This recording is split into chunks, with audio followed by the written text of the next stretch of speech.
Car nous qui vivons, nous sommes sans cesse livrés à la mort à cause de Jésus, afin que la vie de Jésus soit aussi manifestée dans notre chair mortelle. 2 Corinthiens 4, 11. Bien que la résurrection comme un tout puisse être mentionnée ici, il faut bien comprendre que ce qui gouverne en particulier notre étude n'est pas la résurrection future du corps, mais la signification spirituelle immédiate pour le croyant.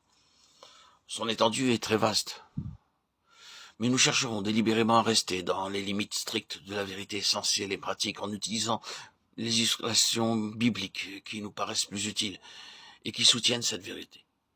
Nous croyons que Dieu désire que nous mettions entre les mains de son peuple une base aussi concise et définie que possible pour la prière et l'étude spirituelle, sans nous étendre sur le sujet.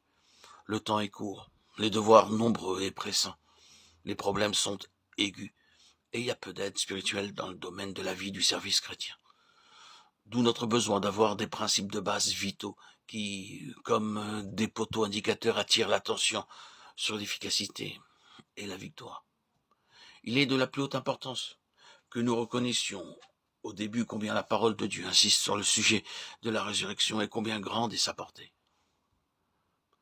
Du commencement à la fin de la révélation divine des Écritures, le principe de la résurrection est évident ou latent selon la mesure de notre discernement.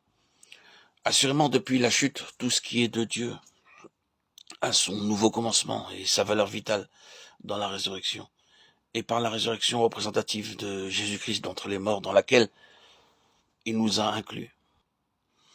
Notez comment cela est introduit dans le témoignage divin de sa filiation à la résurrection. Remarquez l'attestation spécifique même. Cette déclaration spéciale du ciel n'est pas faite à sa naissance, ni à sa mort, ni à Bethléem ou au Calvaire. La chose est vraie, nous le savons, mais l'attestation est réservée pour la résurrection. Déclaré fils de Dieu avec puissance selon l'esprit de sainteté, par sa résurrection d'entre les morts. Romains 1,4. Le psaume 2 préfigure le conseil malveillant contre loin de l'Éternel. Cette conspiration est mise à exécution à sa limite extrême. Il est mis à mort. Le résultat final est l'héritage des nations. Le résultat immédiat lors de la résurrection est un décret. Tu es mon fils, je t'ai engendré aujourd'hui. Il est le premier-né d'entre les morts, le représentant d'un genre de filiation spécifique et particulier.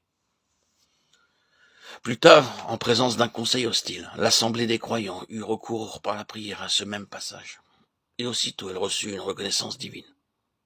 Le lieu où ils étaient assemblés trembla, et ils furent tous remplis du Saint-Esprit. Et d'autres résultats triomphants eurent lieu. Actes 4, 25, 31.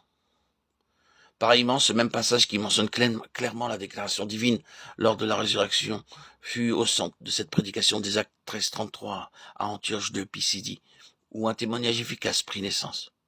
Puis, cette supériorité particulière du Fils au-dessus des anges et de toute puissance et autorité est mise en évidence par ce passage, de nouveau cité comme son fondement dans Hébreux 1,5. Et ceci a trait à la domination totale de la postérité de Christ dans l'univers et aussi au détrônement du Seigneur de la mort, Hébreux 2, 5, 15.